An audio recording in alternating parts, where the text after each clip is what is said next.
请让他们突围。是。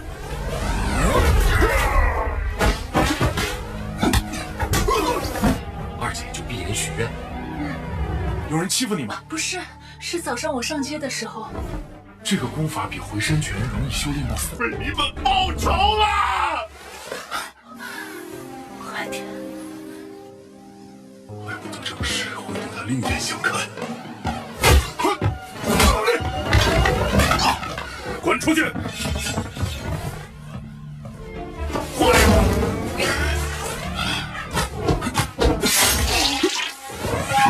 ！Halo semuanya, berjumpa dengan biasa kita akan membahas alur cerita Donghua yang pastinya sangat seru.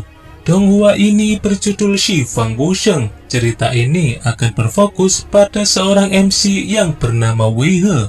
Sedikit penjelasan ya guys, Wei He ini selalu bermimpi tentang masa depan di abad 20-an. Di dada Wei He ini juga terpasang sebuah mutiara yang Wei He sendiri pun tidak tahu dari mana asal-usulnya. Lalu diperlihatkan pula di mimpi Wei He bahwa terjadi ledakan hebat di sebuah laboratorium.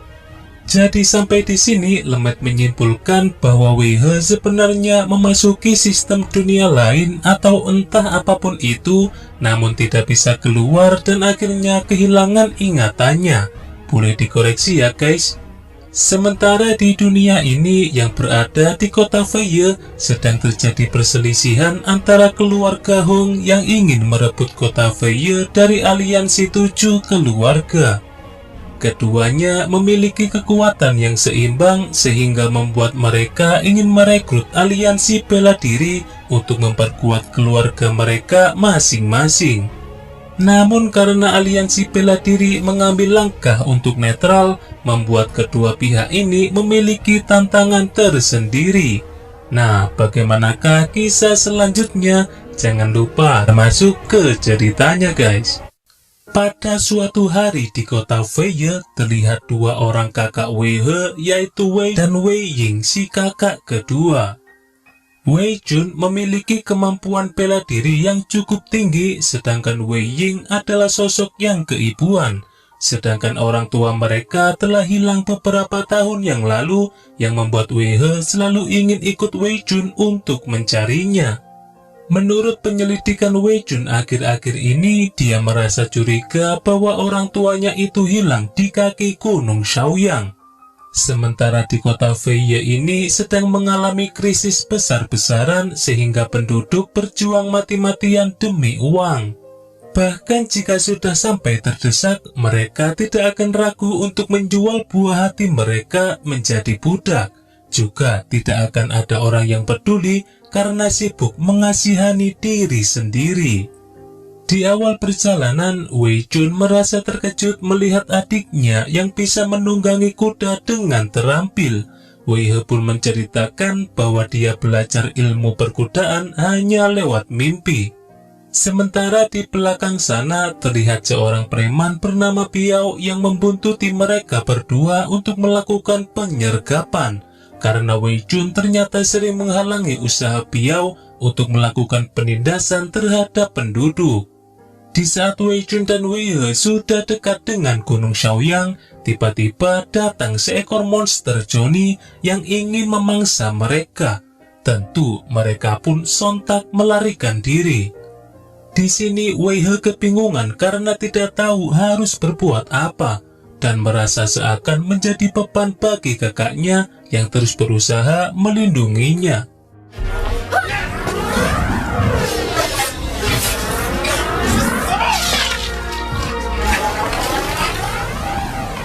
Hingga akhirnya Wei He dan Wei Jun terlempar dari tebing dan Wei Jun pun tidak bisa menyelamatkan diri.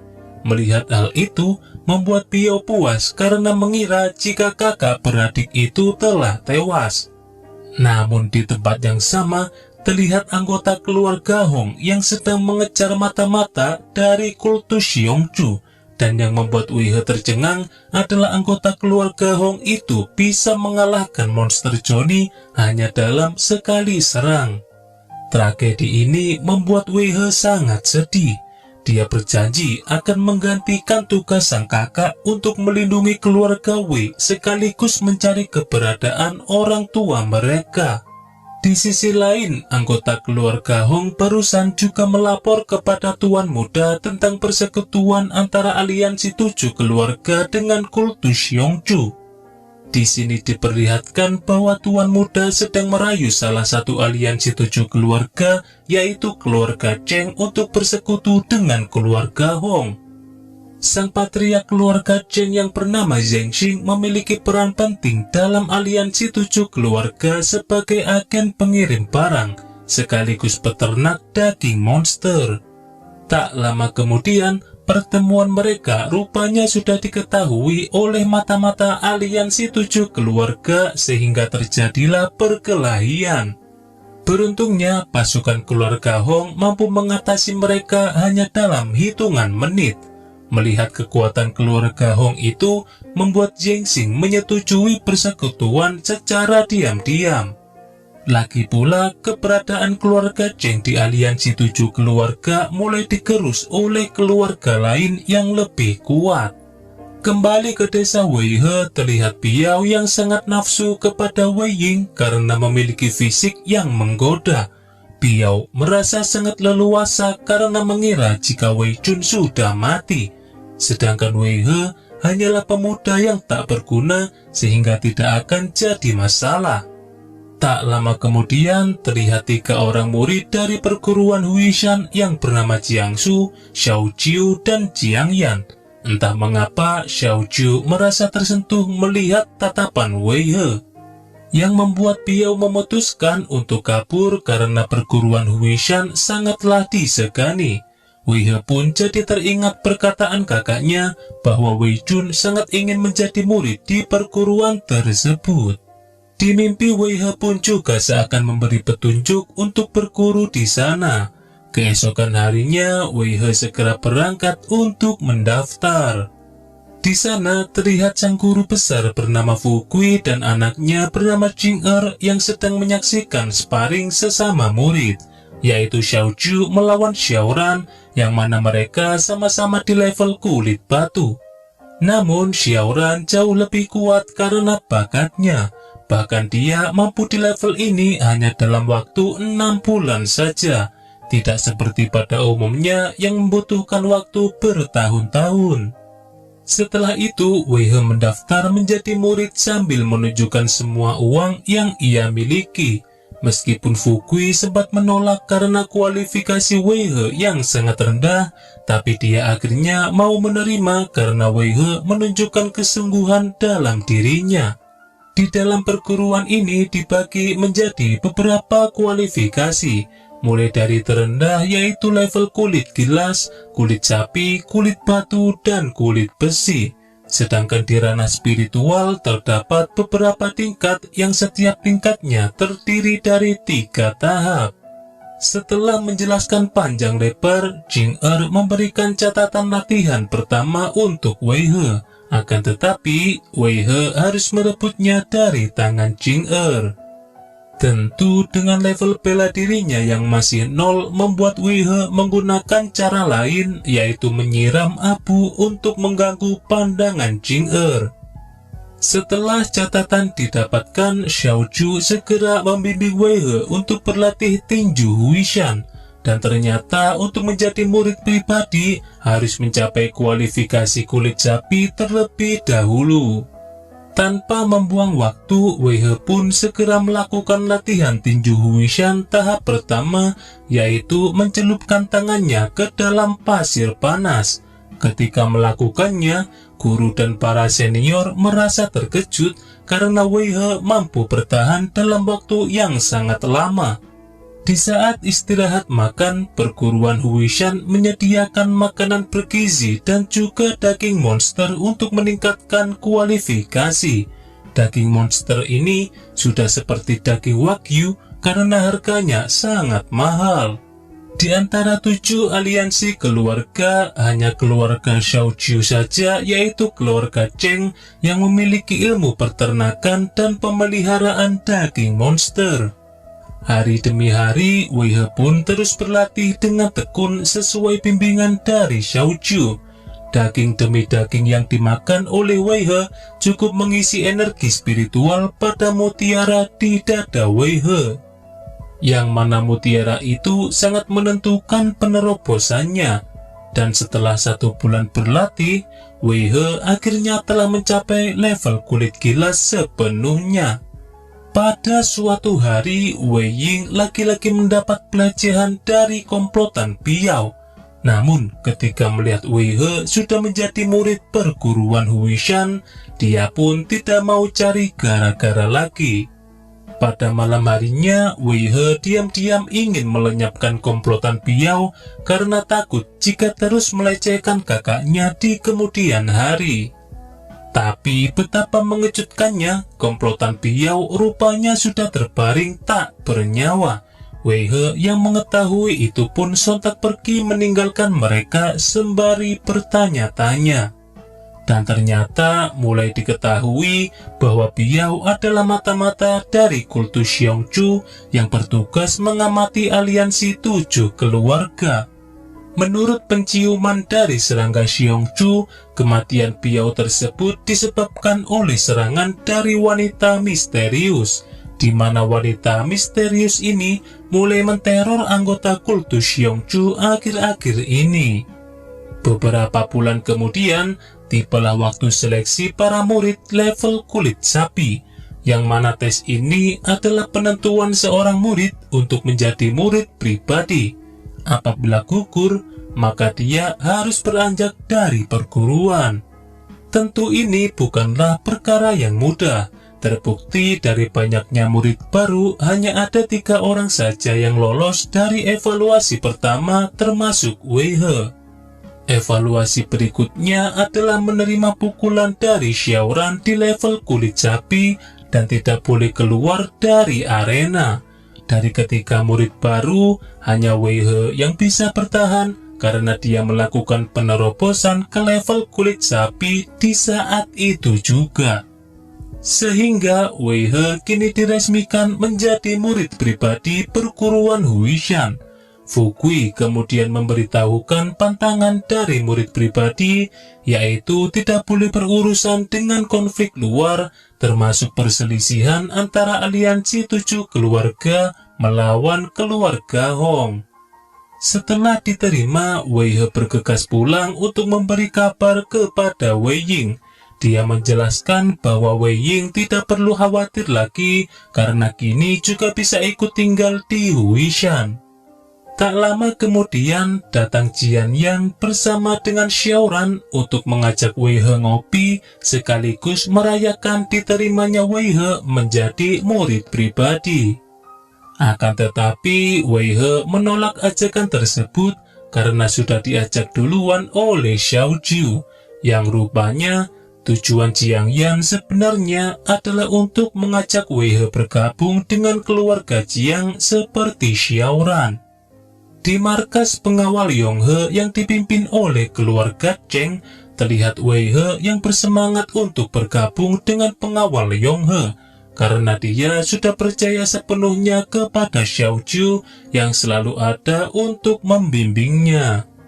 Sementara itu, Zheng Xing memberitahu tuan muda keluarga Hong bahwa anak kesayangannya yaitu Xiao Ju kini sudah bertunangan dengan putri keluarga Guan.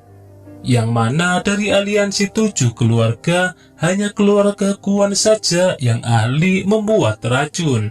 Tentu keluarga Hong merasa bahagia mendengar hal tersebut. Setelah Wei He bergabung dengan pengawal Yonghe, Wei Ying membuatkan pakaian yang layak untuk digunakan Wei He bertugas. Sebagai pengawal baru, dia dibimbing oleh seorang senior bernama Xiniu, yang menjelaskan beberapa hal yang harus diperhatikan dalam mengirim barang. Di saat mereka beristirahat, Wei He baru ngeh bahwa tempat ini tak jauh dari kaki gunung Shaoyang yang terdapat monster Johnny. Dan benar saja, monster Johnny lagi-lagi datang untuk menyerang. Sontak Xiniu dan yang lainnya segera melawan untuk menyelamatkan paket. Sedangkan Wei He hanya disuruh mengawasi karena dirasa belum cukup mental. Sejenak, Wei He teringat bahwa senjata tajam bukanlah solusi untuk mengalahkan monster Johnny. Berbekal ingatannya tentang teknik keluarga Hong, Wei He pun lalu memantapkan dirinya untuk melawan sendiri monster Johnny. Berbagai teknik penyerangan pun dilayangkan oleh Wei He, namun monster Johnny rupanya begitu perkasa. Hingga akhirnya Wei He memancingnya ke pinggiran tebing untuk membuat monster Johnny itu terjatuh.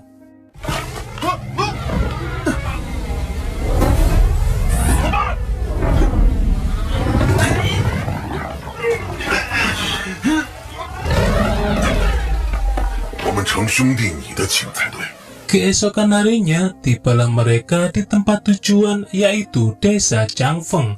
Desa ini adalah desa netral yang berada di antara kota Feiye dan benteng keluarga Hong. Tapi ketika Wei He menanyakan perihal Gunung Shaoyang yang tidak jauh dari sana, Xi Niu tiba-tiba menunjukkan ekspresi yang tidak suka. Karena menurut rumor yang beredar, banyak sekali orang hilang di sana, sehingga dia mengingatkan Wei He supaya tidak menginjakkan kakinya di Gunung Shaoyang. Tentu, Wei He tetap ingin pergi ke sana dan beralasan pada Xi Niu bahwa dia hanya jalan-jalan sebentar untuk berburu monster. Sesampainya di sana, Wei He merasa terkejut karena ada bangunan yang masih beroperasi. Dan ya, penghuni dari Gunung Shaoyang ini adalah kultus Yongzhu.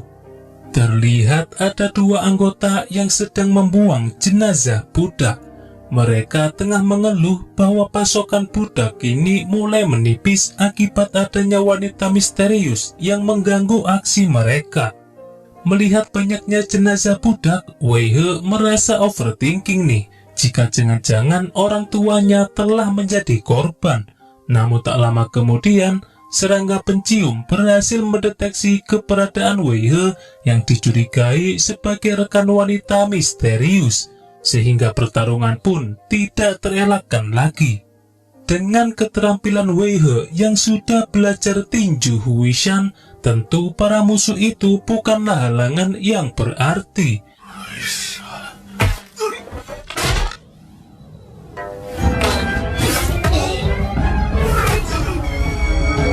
Setelah memenangkan pertarungan, Wei He merampas semua uang mereka.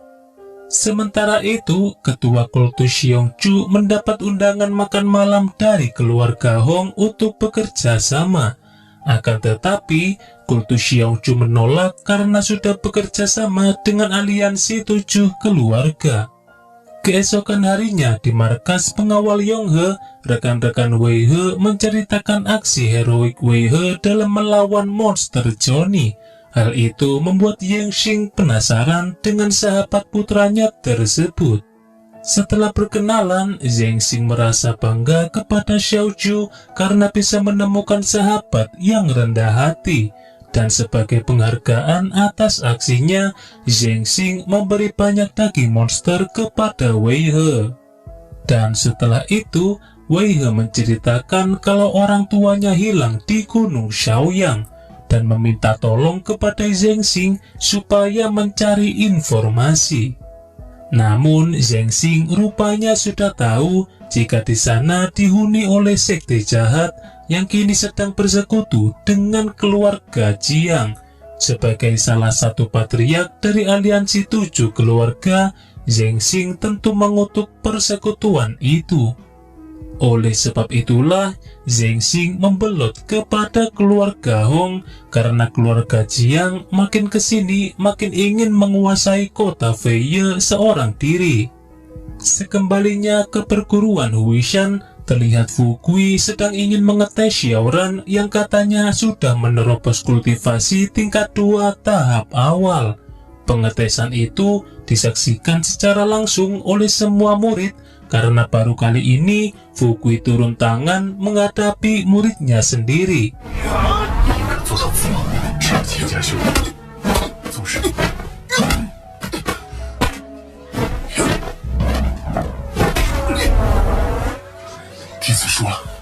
benar saja penerobosan itu bukanlah omong kosong belaka yang membuat Fukui merasa sangat bangga. Begitu pula dengan Jiang Yan yang merasa sangat beruntung karena bisa merekrut Xiaoran untuk bergabung dengan keluarga Jiang. Dengan bakatnya yang luar biasa tersebut, Fukui akhirnya memutuskan untuk menjadikan Xiaoran sebagai penerus perguruan Huishan. Tak lupa dia memberikan latihan untuk menerobos kualifikasi kulit besi. Namun sebelum itu, Fukui masih memiliki satu syarat, yaitu Xiaoran harus menjaga jarak dengan aliansi 7 keluarga, karena sesuai prinsip perguruan Huishan, yaitu memegang teguh kenetralan. Sesampainya di rumah, Wei He segera menyuruh Wei Ying untuk memasak daging monsternya, dan setelah memakan banyak daging monster, Wei He merasakan energi spiritual telah memenuhi mutiaranya. Dia meyakini jika diimbangi dengan latihan dan berkultivasi, maka tak lama lagi dia akan menerobos ke kulit batu. Kakak-kakak seperguruannya pun sampai geleng-geleng melihat Wei He yang terus berlatih tanpa henti. Tapi berbeda dengan Xiaoran yang memiliki pemikiran bahwa kekuatan seseorang itu ditentukan oleh bakat. Di sela latihan itu, serangga pencium milik kultus Xiongju lagi-lagi menemukan keberadaan Wei He. Anggota kultus itu pun melapor kepada patriark keluarga Jiang yang bernama Jiang Dongkui. Dia berkata bahwa kultus Xiongju tidak bisa bertindak gegabah jika menyangkut perguruan Huishan. Namun dia benar-benar yakin jika rekan wanita misterius yang menghalangi mereka mengumpulkan budak adalah salah satu murid di sana. Keesokan harinya, Xiaoran berbuat iseng kepada Jing dengan menuangkan wewangian di keteknya. Wei He pun menambahkan jika ketek Jing mungkin saja memang bau sehingga perlu disiram wewangian oleh Xiaoran. Setelah ricuh kecil-kecilan terjadi, Xiaoran mentraktir beberapa saudara seperguruan untuk makan siang, yang ternyata dia sudah diutus oleh keluarga Jiang untuk membantu kultus Xiongju dalam menemukan orang yang dicari. Meskipun serangga pencium awalnya kesulitan karena efek deodoran Jing tapi mereka akhirnya berhasil mengkonfirmasi bahwa sosok yang mereka cari adalah Wei He. Di situ, Xiaoran mengajak mereka untuk bergabung dengan aliansi 7 keluarga. Tentu, mereka yang tidak setuju langsung bergegas pulang karena tidak tertarik. Di saat Wei He berjalan sendirian, tibalah waktu anggota Xiongju untuk menghabisi Wei He yang dicap sebagai rekan dari wanita misterius. Dan untuk memastikan Wei He tidak melawan, mereka sudah menculik Wei Ying terlebih dahulu. Di saat Wei He mulai kewalahan, di situ bertepatan dengan bergejolaknya mutiara Wei He yang siap membuatnya menerobos ke kulit batu. Alhasil, kemampuan Wei He pun melonjak pesat dan berhasil mengalahkan mereka semua.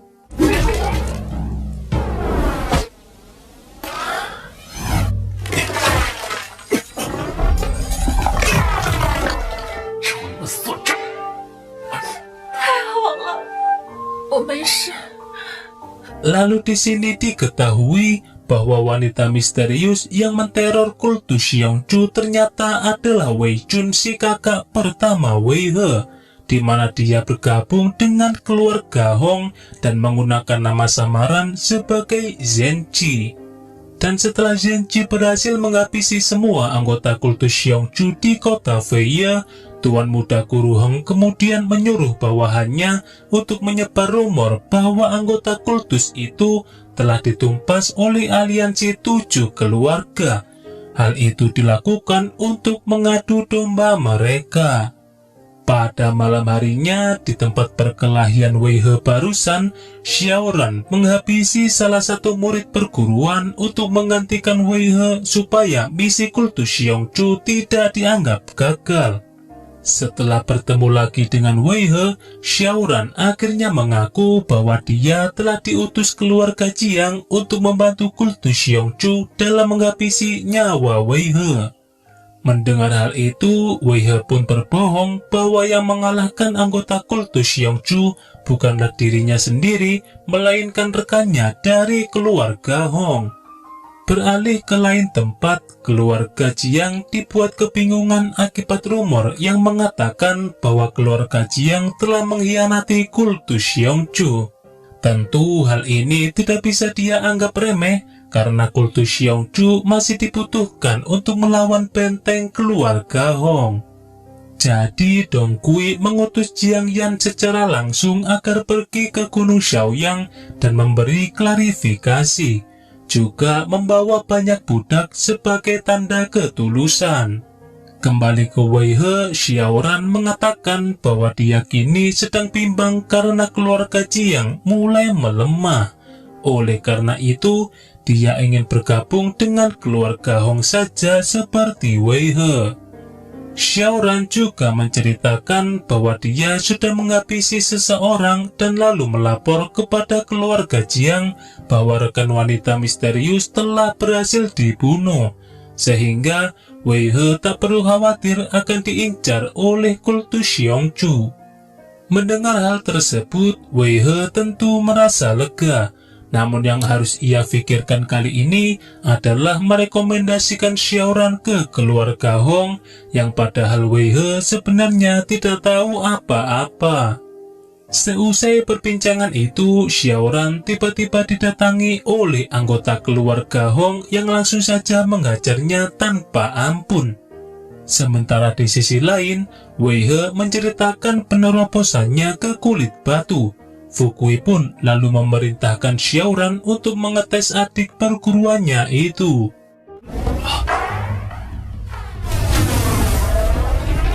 Setelah dikonfirmasi kebenarannya, Fukui merasa bangga karena Wei He sudah berada di tingkat ini dalam waktu 6 bulan saja. Tak lama kemudian, seisi perguruan dikejutkan dengan kondisi Xiaoran yang luka berat akibat serangan dari keluarga Hong. Melihat luka yang serius itu, membuat Jiang Yan berpikir bahwa Xiaoran tak bisa lagi diharapkan untuk menjadi penerus Wuishan. Karena awalnya dia didukung oleh keluarga Jiang adalah untuk mengambil alih perguruan Wuishan. Sedangkan dengan kondisi seperti ini, maka Fukui akan mencari murid lain yang sama-sama berpotensi. Tentu, murid tersebut tidak lain adalah Wei He yang baru saja membuat Fukui bangga dengan kerja kerasnya. Fukui menjelaskan jika Wei He lebih berhak bahkan daripada semua kakak seniornya, karena kebanyakan mereka tidak memiliki usaha yang benar-benar gigih untuk menerobos kultivasi.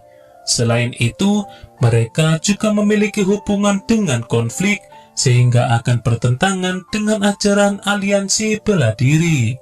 Fukui berharap Wei He bisa segera menerobos kultivasi tingkat 3 supaya perguruan Wuishan bisa ia wariskan secepat mungkin. Pada malam harinya, Wei He menjenguk Xiaoran di kamarnya untuk mengungkapkan semuanya. Dia menjelaskan bahwa yang mengalahkan kultus Xiongju tadi bukanlah anggota keluarga Hong, melainkan Wei He sendiri. Karena dia memegang teguh prinsip dari gurunya, yaitu tidak berhubungan dengan konflik manapun, baik aliansi 7 keluarga maupun keluarga Hong.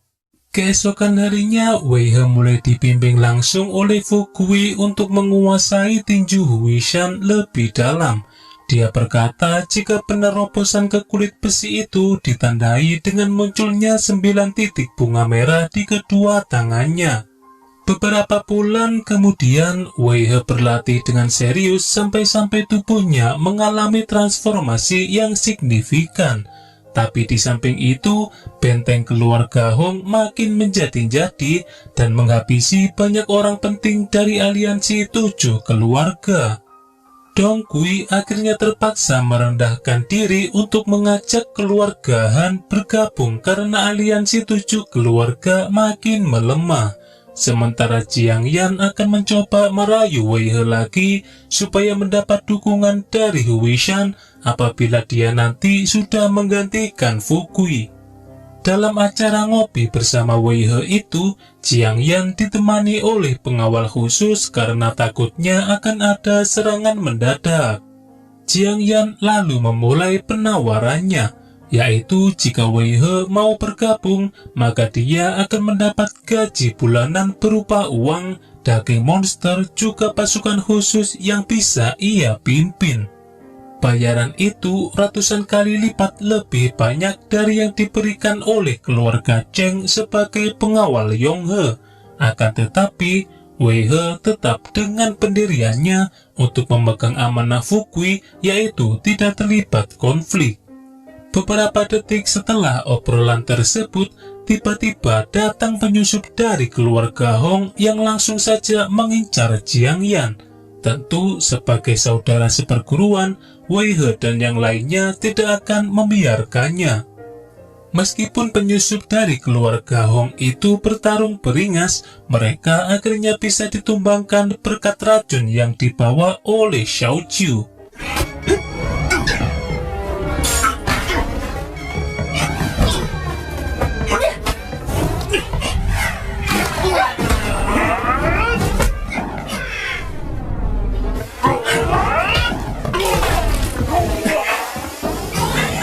Setelah selamat dari incaran, Jiang Yan merasa sangat terkejut ketika melihat bahwa orang yang mengincarnya ini ternyata adalah guru besar dari perguruan Tongbei.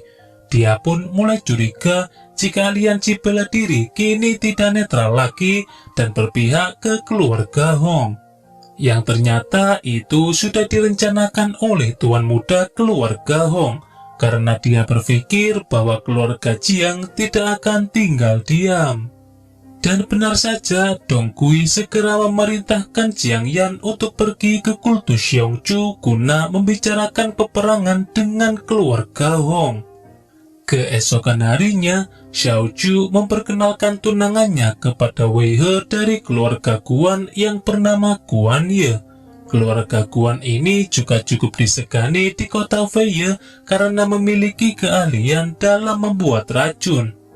Dan kebetulan, Wei He sangat ingin punya racun karena itu sangat berguna ketika dalam kondisi terdesak. Seperti di kedai kemarin, Wei He mungkin tidak akan selamat jika Xiao Ju tidak membawa racun tersebut. Tetapi racun ini ternyata sangat mahal, bahkan tidak akan bisa dibeli Wei He dengan gaji beberapa bulannya. Namun karena Xiao Ju sering menceritakan kedekatannya dengan Wei He, Guan Ye pun memberikannya secara cuma-cuma. Hal itu sangat berarti bagi Wei He yang membuatnya berjanji akan membantu keluarga Guan apabila membutuhkan bantuan sebagai balas budinya. Yang ternyata tujuan Wei He mendapatkan racun tersebut adalah karena dia ingin berangkat ke kultus Xiongju untuk membalas dendam. Dan di waktu yang bersamaan, keluarga Hong rupanya sudah menyerang terlebih dahulu. Jiang Yan yang awalnya hanya ingin berdiskusi, akhirnya harus kabur karena keluarga Hong sangat beringas. Ketua Xiongju merasa marah kepada Jiang Yan karena membuat semua pengikutnya mati gara-gara keluarga Hong ingin mengincar Jiang Yan. Dan sebagai gantinya, keluarga Jiang harus memberi lebih banyak budak jika masih ingin bersahabat. Mendengar kata budak tersebut, membuat aura emosi Wei He jadi meledak dan keberadaannya pun tercium oleh serangga Xiongju. Wei He pun mengungkapkan kekecewaannya terhadap Jiang Yan yang mengorbankan banyak budak demi kultus Xiongju, dan pertarungan pun tidak terelakkan lagi.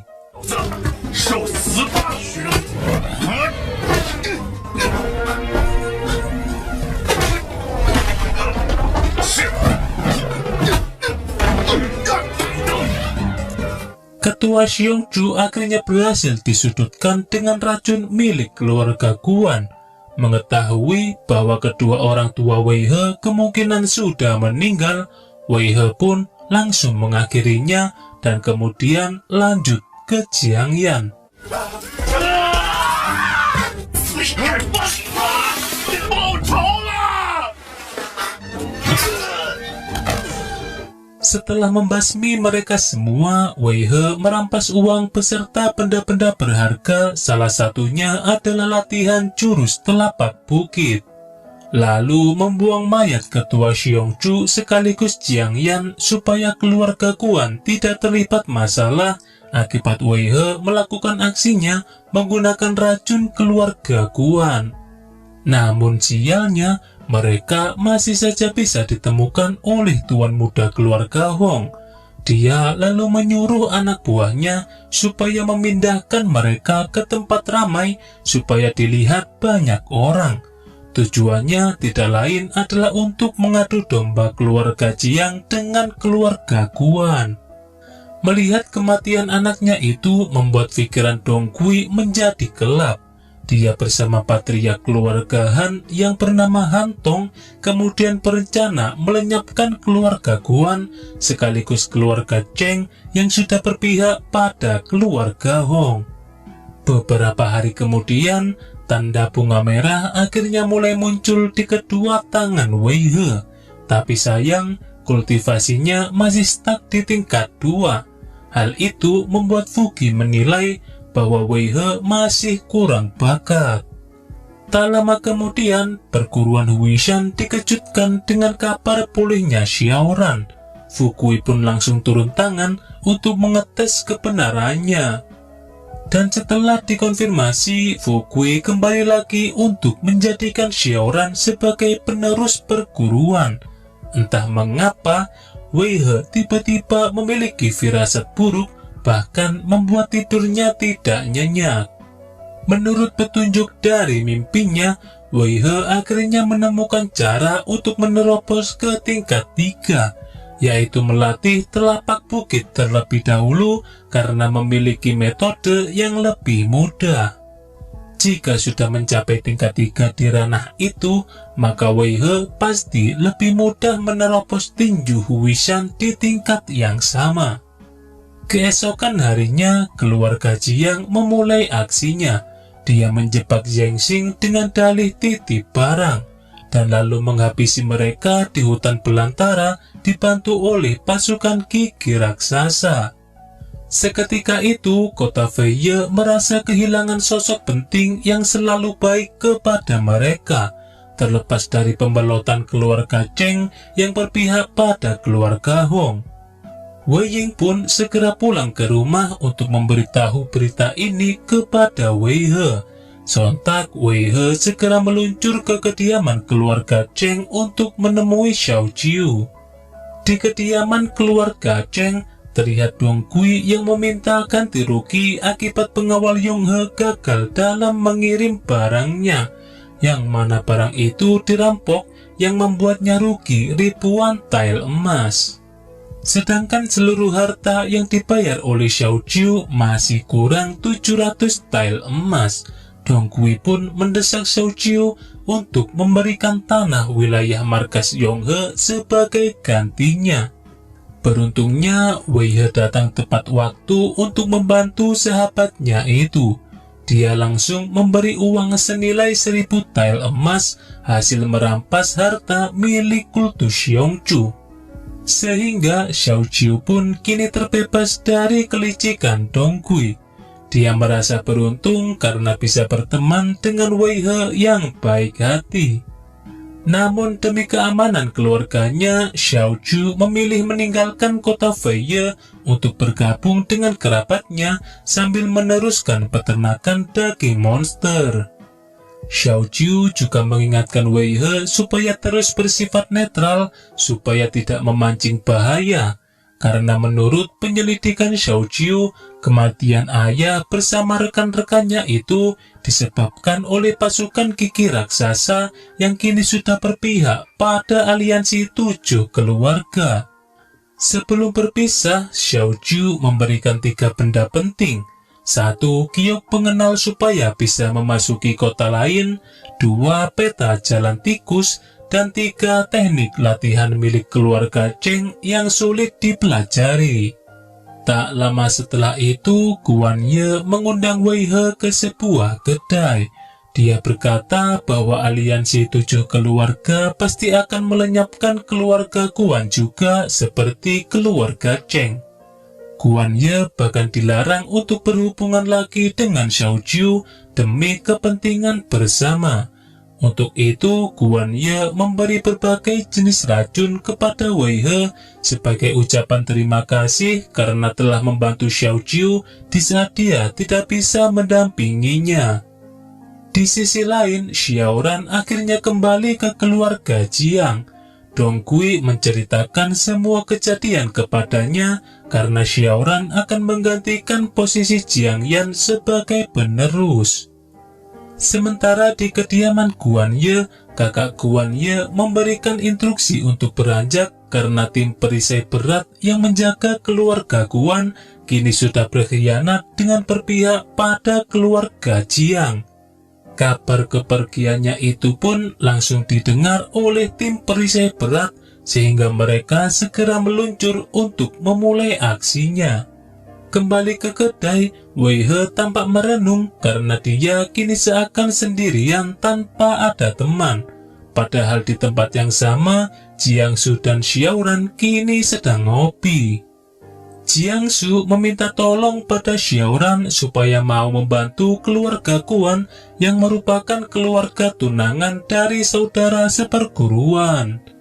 Namun Xiaoran malah ingin merayakan ini, dan dia sudah memberi obat perangsang kepada Jiangsu.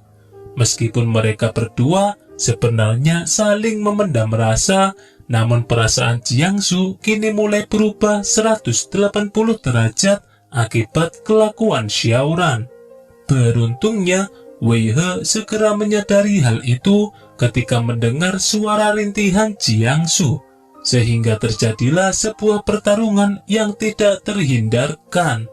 Tentu, Wei He masih kalah telak karena kultivasi Xiaoran yang berada di tingkat 2 tahap puncak, sedangkan Wei He masih tahap menengah.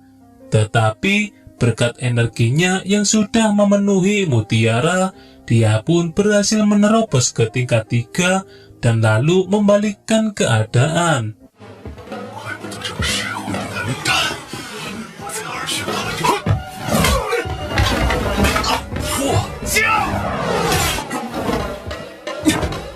Setelah berhasil membuat Xiaoran kabur, Wei He rupanya masih punya masalah nih.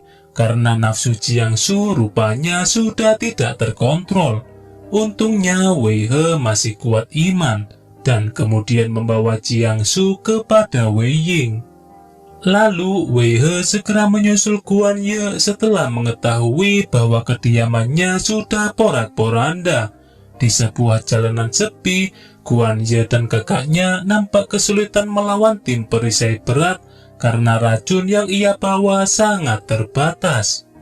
Sesampainya di tempat Guan Ye dan kakaknya, Wei He langsung saja memulai gelut untuk menyelamatkan mereka berdua.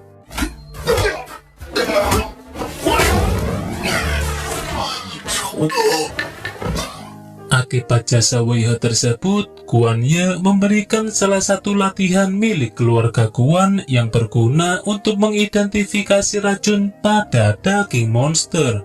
Lalu kemudian, Guan Ye pamit pergi ke kota Tai untuk menemui ayahnya.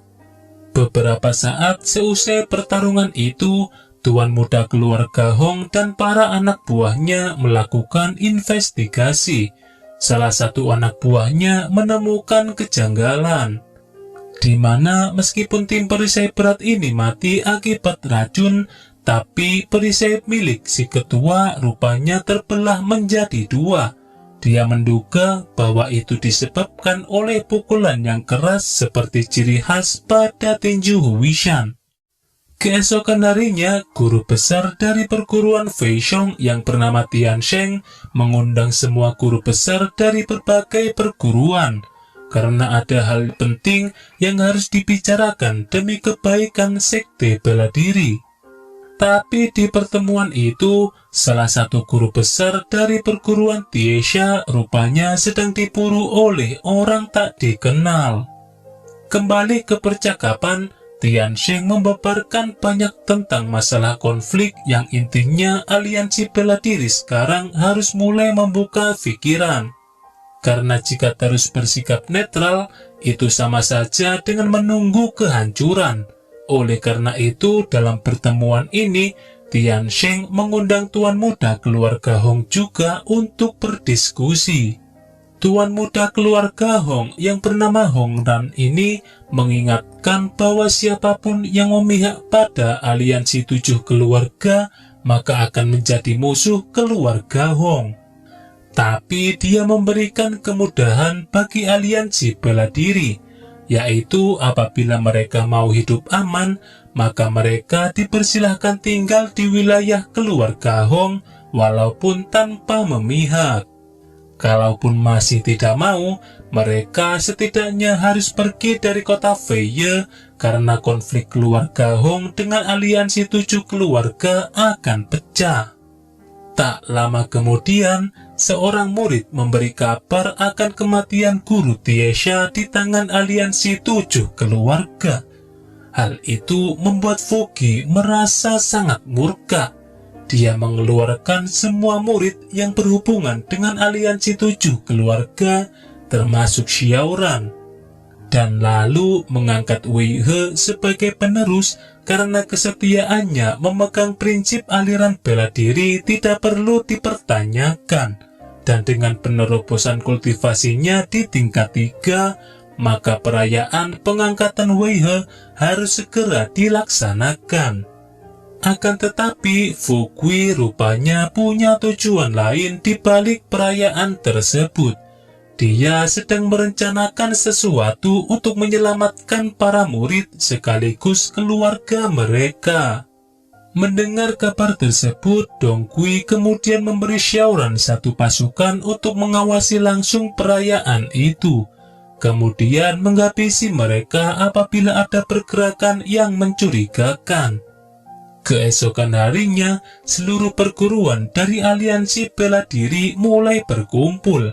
Fugui pun memperkenalkan murid kebanggaannya ini yang akan menjadi penerus Wuishan, dan apabila ada yang meragukannya, maka mereka diperbolehkan untuk uji coba.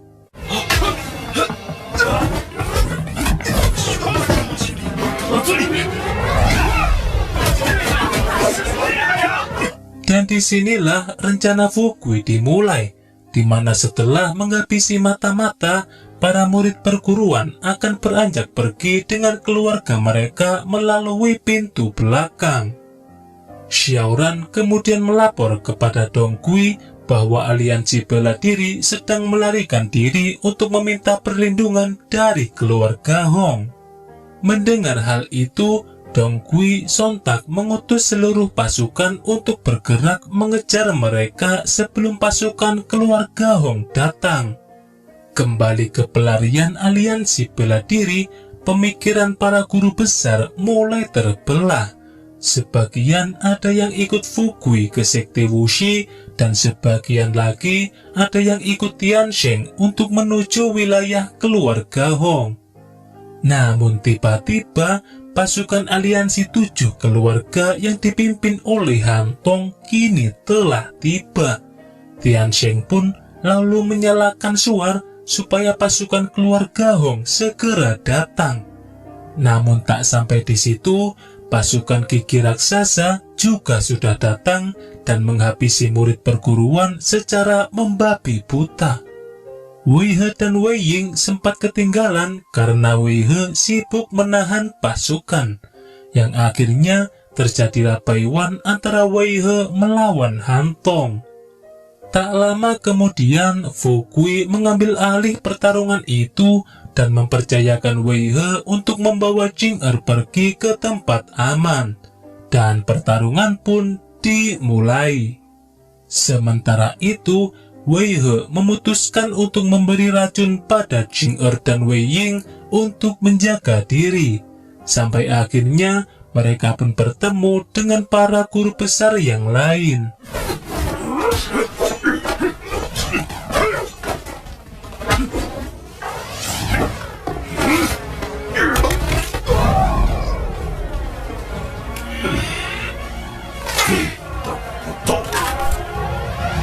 Setelah mengalahkan Han Tong, Fu Gui bergegas menyusul putrinya. Namun sayang, Jing Er sempat mendapat luka serius pada kakinya. Ditambah lagi, pasukan gigi raksasa mulai mendekat. Dengan kondisi yang mendesak itu, Fu Gui menyerahkan harta berharga miliknya kepada Wei He dan lalu menyuruhnya untuk membawa putrinya lari. Karena jika membuang waktu, maka usaha untuk selamat akan sia-sia. Setelah mengalahkan para musuh, Fu Gui bertemu dengan Tian Sheng dan yang lainnya yang nampak kebingungan karena bantuan keluarga Hong tidak segera datang. Baru saja dibicarakan, Hong Ran bersama pasukannya kini telah tiba.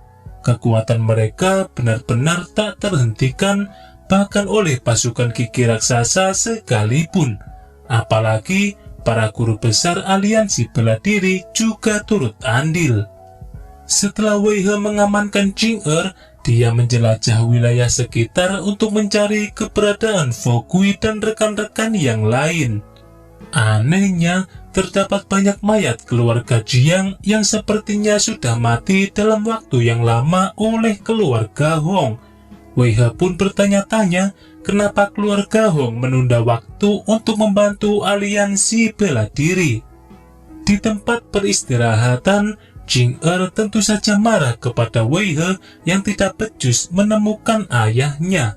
Jiang Su pun cuma bisa menenangkan Wei He supaya memasang kuping tebal. Setelah itu, Wei He memberi instruksi untuk bergegas dan menemukan tempat yang benar-benar aman. Sementara di sisi lain, sebagian pasukan keluarga Hong mulai memasuki kota Feiye untuk mengambil alih kota Feiye. Dan ya, keluarga Hong sama sekali tidak ada niatan untuk menyelamatkan aliansi bela diri. Tujuan utamanya itu memang tidak lain adalah mengambil alih kota Feiye dan memusnahkan aliansi bela diri sekaligus. Bahkan anak buah Hong Ran yang sangat setia itu ternyata adalah Tian Sheng. Tentu Fu Gui langsung saja memberontak. Akan tetapi, kakinya itu dibuat lemas seketika saat mengetahui bahwa tuan muda keluarga Hong ini adalah murid kebanggaannya dulu, yaitu Xiaoran. Dia menjelaskan bahwa semua kekacauan yang ada di kota Feiye tidak luput dari rencananya, mulai dari menyusup, fitnah, adu domba, dan berbagai trik licik lainnya. Semua itu berjalan dengan mulus karena keahliannya dalam menyamar dan berpura-pura. Di sisi lain, Jing Er menceritakan sejarah ayahnya, yang mana perguruan Huishan dulunya adalah sekte bela diri terbesar, yaitu sekte Wuxi. Namun sekte Wuxi pindah ke kota Tai karena banyak sumber daya dan calon murid berbakat. Hanya Fu Gui seorang yang memilih untuk menetap dan mendirikan perguruan Huishan. Jing Er menambahkan jika ayahnya itu akan mewariskan harta berharganya kepada murid pilihannya supaya bisa melanjutkan latihan ke sekte Wuxi. Harta berharga ini terdiri dari tiket masuk ke sekte Wuxi dan ada juga daging monster langka, di mana itu juga sebenarnya sedang diincar oleh Xiaoran. Sebelum pergi ke kota Tai, Wei He dan yang lain berusaha mencari keberadaan Fu Gui terlebih dahulu. Akan tetapi mereka malah menemukan ikat pinggangnya saja yang membuat hati Jing Er makin berdebar-debar. Pencarian itu pun dilanjutkan hingga malam tiba. Sampai akhirnya mereka dikejutkan dengan tindakan keluarga Hong yang malah mengepung mereka. Disitulah mereka akhirnya mengetahui kalau Xiaoran adalah tuan muda dari keluarga Hong. Lalu Xiaoran memberikan kiok milik Fu Gui yang tidak pernah lepas dari tangannya. Dengan artian, Xiaoran telah mengirimnya ke surga. Tak sampai di situ, Xiaoran juga memaksa mereka untuk menyerahkan tiket masuk ke sekte Wuxi. Dia berjanji akan melepaskan mereka semua selagi tiket itu sudah di tangannya. Tapi ketika melihat tiket itu berada di tangan Wei He, membuat Xiaoran teringat bahwa ada dendam yang belum terbalaskan. Jadi, dia menambah syarat tambahan, yaitu Bai Wan terlebih dahulu. Apabila Wei He menang, maka dia akan dilepaskan hanya dengan memberi tiket. Namun jika kalah, maka semua rekannya akan dihabisi. Xiaoran bisa sepede itu karena kultivasinya juga sudah menerobos ke puncak 3. Dan pertarungan pun dimulai. 只是搔痒痒而已。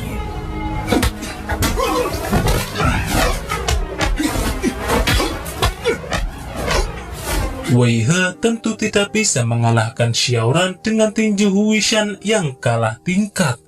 Jadi, Wei He menggunakan jurus milik kultus Xiongju yang lebih kuat dari tinju Huishan-nya saat ini. 招！给你，我杀了他！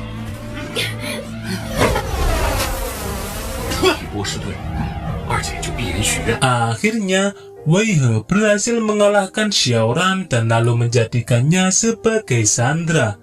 Dia juga sudah menghabisi Tian Sheng pula, sehingga pasukan ini mulai kebingungan tanpa pemimpin. Sementara di kota Feiye, keluarga Hong sudah membersihkan para musuh. Mereka juga menerima banyak pengungsi dan menghadiahi mereka satu rumah tiap keluarga. Kembali ke hutan belantara, Xiaoran berusaha menakut-nakuti jika keluarga Hong sudah menguasai wilayah ini sampai radius ratusan mil. Mereka tidak akan tinggal diam jika tuan mudanya ini mati terbunuh.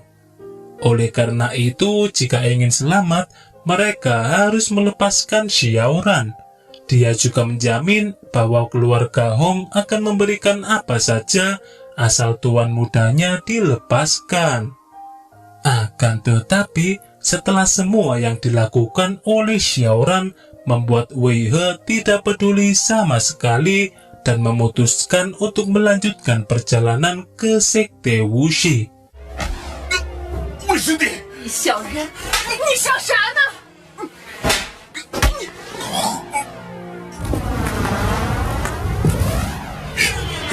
别！我们继续去泰州。 您看到了吗？ Di sini diketahui bahwa tujuan keluarga Hong menerima banyak pengungsi adalah supaya pajak yang didapatkan semakin banyak. Namun di situ, Wei Jun, si kakak pertama Wei He, rupanya laki-laki menyamar menjadi pengungsi.